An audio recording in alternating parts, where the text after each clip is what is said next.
দেখুন বাবা, দেখবে আমরা অনেকে কি করে থাকি, হরিনাম করতে পারি না, হরিনাম করতে লজ্জা লাগে। দেখবেন অনেকে আবার এমন আছে অনেকজন বলে থাকেন মা যে এখন আমার হরিনাম করার সময় হয়নি, যখন হরিনাম করার সময় হবে তখন ঠিক করব।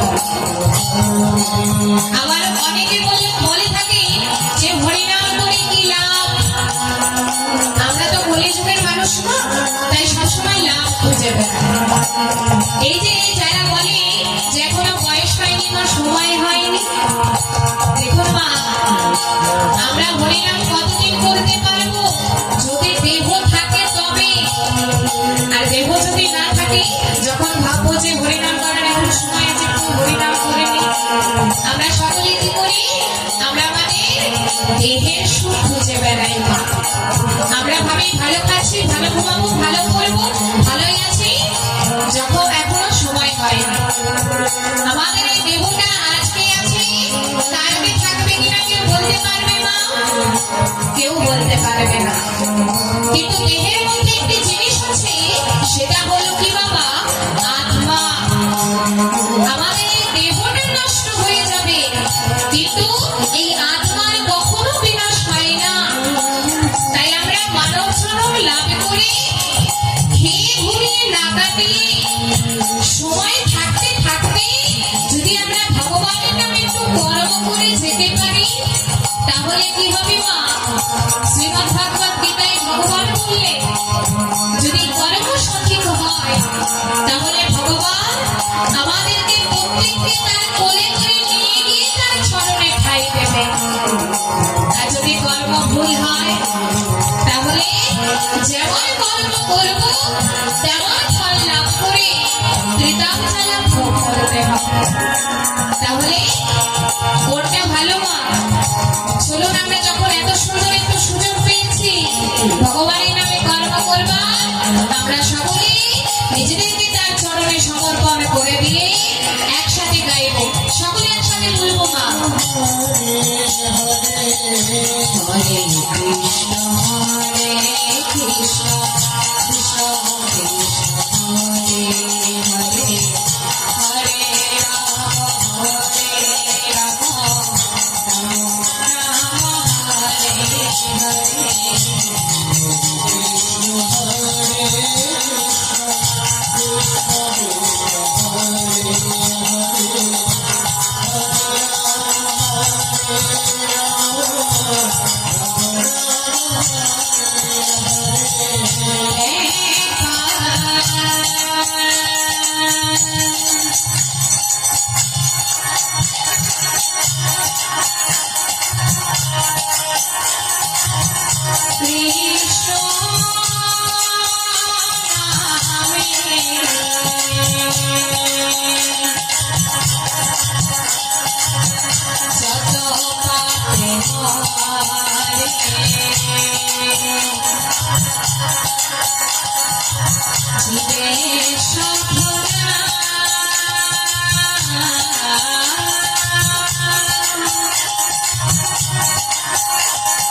Krishna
অন্ধকার হতেই আলোর পথ দেখানোর জন্য গৌর সুন্দর আমার শ্রীধাম নবদ্বীপে অবতীর্ণ। গৌর সুন্দর মহারাজ রাধাভাবে বিবাহিত হয়ে তিনি বসে বসে কাঁদছেন।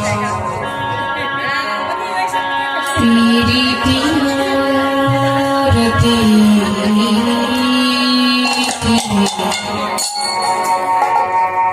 রূপ স্বরূপ ধারা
রাধাভাবে বিভাবিত হয়ে রাধারানী সেই সূর্য পূজার কথা মনে পড়ে গেছে।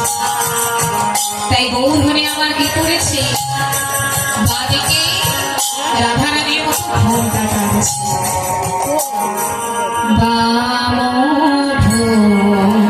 জয় বাসায় মোছাই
तेरा भाव से जिते अभिलाषे